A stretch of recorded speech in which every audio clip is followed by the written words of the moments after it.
Good afternoon. So today's music lesson is going to be a reiteration of the musical alphabet. And this particular lesson we're going to apply to the piano keyboard, okay? So in dealing with the music alphabet, unlike our normal alphabet, it does have letters in an order, but there are not as many letters. Just to review, if I've discussed this with you before, the musical alphabet, I just kind of wrote this out, is only made of this many letters, and then I have the A at the top. 1, 2, 3, 4, 5, 6, 7 letters are in the musical alphabet.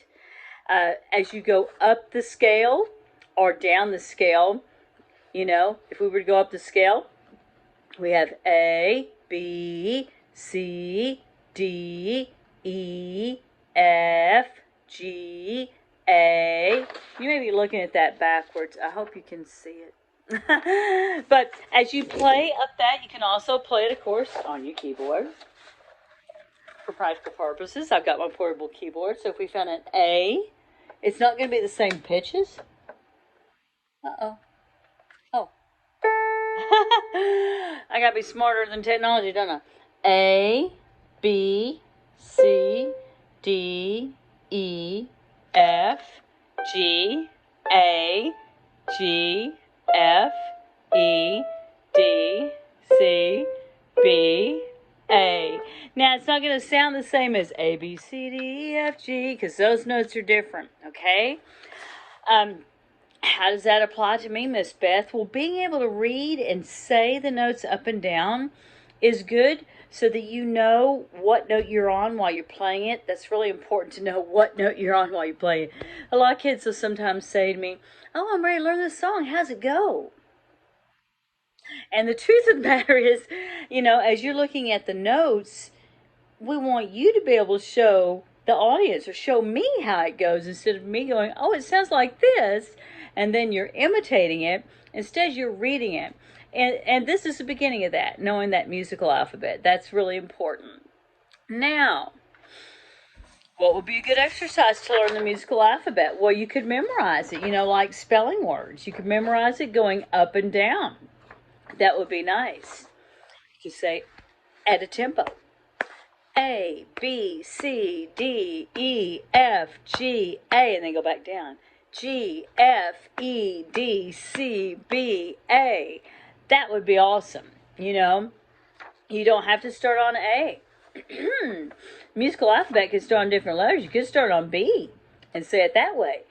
B, C, D, E, F, G, A, B, A, G, F, E, D, C, B. Or you can start on C and so on. Those are pretty cool. All right, now let's transfer some music alphabet to your piano keyboard. Now, many of my students, I start you pretty early on discovering C as the home note with your right hand. Most of students tend to be right-handed. So if I'm referring to today's lesson with the thumb being on the home note C, we're looking at the right hand right now, okay? Which means I gotta be on this shoulder. I'm gonna assume that's probably, I'm gonna say that's the middle C for now, okay? That you've got a finger on each key. That's real important that we're not doing the hunt and peck method. As you're getting used to your fingers being strong, finger independence, as you learn to play the piano and other keyboard instruments. So, laying your fingers out, C, C, C, C, maybe 4 on each note would be a good idea. D, D, D, D. Go to the next one. E, E, E, E, F, F, F, F, G, G, G, G. I want to point something out. As I played that, did you notice whatever note I was playing, I didn't let the other fingers fly away? Fly away! No, they stayed close to the keys. You want them to hover on the home note and stay where they are and not glump up into one little, glump, or to spread out and get lost. Because when you're playing a song, you want to know where you are so that when you're playing your song, you don't have to stare at your hands so much.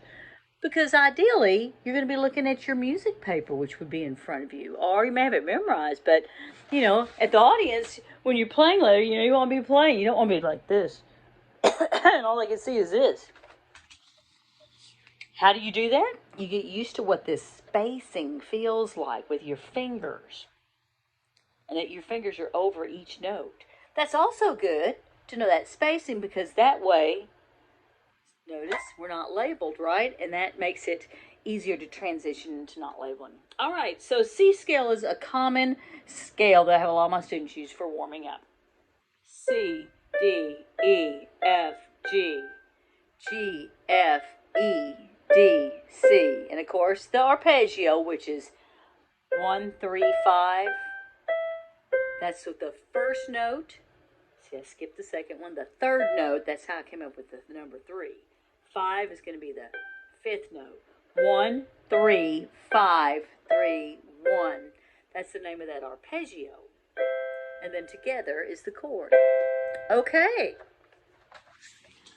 Let's do it with the other hand. So, getting to your left hand, what's the difference? It's the same notes, right? But it would be located in different locations on the music staff, which means left hand is going to sound lower, unless you shift up here. Most likely, you're going to be on the lower octave, because on a warm-up, I'd have you play both hands simultaneously after you do right hand, left hand, both hands in unison. The difference with the left hand, of course, is to play that scale, of course, as C is the beginner note of that scale, the C scale, your pinky has to be on the C, which means your thumb's going to be on G. So it's 1, 2, 3, 4, 5. The numbers will be 5, 5, 5, 5, 4, 4, 4, 4, 3, 3, 3 on E, 2, 2, 2, 2, 1, 1, 1, 1, and so on. So you could do that, then going up 1, 3, 5, 3, 1, and chord. There's your C scale. Now, why it's real important to have with your fingers that pattern. Why is that important? Because that pattern really is going to be the same pattern no matter what note you start on. The difference is going to be whatever the key is, the key signature, which is going to change you to playing some different notes. So you might be playing some more of the keys up here. See, there's 1, 3, 5 that way. That's F. G is the next one we're going to do, which is right here. Hey, you want to stick with the left hand since I'm right here? Well, why not? So I've got my pinky on G, which means if we're doing our 5-note scale, your thumb is where? On D. So G, G, G, G, pinky. Ring finger. A, A, A, A. Middle finger. B, B, B, B. First finger. C, C, C, C. Thumb. D, D, D, D. Now, I know that may be going fast. You can pause it later. But you do that going up. G, A, B, C, D. Back down. D, C, B, A, G. Every other note, which is 1, 3, 5. G, B, D, B, G. Then the chord. Miss Beth, I like playing with my left hand better than my right hand. Well, good. You just did it with your left hand. However, most piano players are playing with both hands. So now, switch to the right hand. This time your thumb is going to be on the G. Look, I'm set up on the same note, so. G, A, B, C, D, D. 1, 3, 5, 3, 1, and together. Hey, scales are really, really fun. I love scales. I should do a whole nother lesson on chromatic scales one of these days. The chromatic scale, by the way, is when you play every note. It's weird looking at it sideways. Sorry, that's kind of sloppy.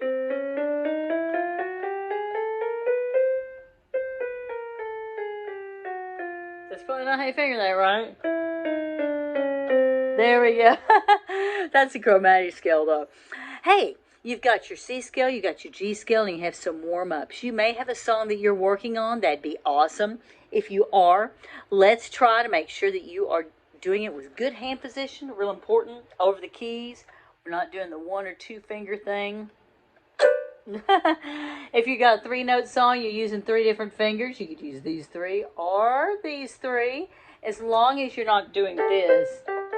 You know, I don't want to see this. Not even if you're little bitty. I don't want to see that. Make sure we're using our fingers. Now, which finger may be the most stubborn? Probably pinky. Have a talk with your pinkies this week. You know, tell them that you like them. Tell them 3 nice things, and then they'll probably be more cooperative if you spend some time with them playing the piano. And, of course, telling your pinkies nice things like, hey, I like the way you dangle when I drink a cup of tea.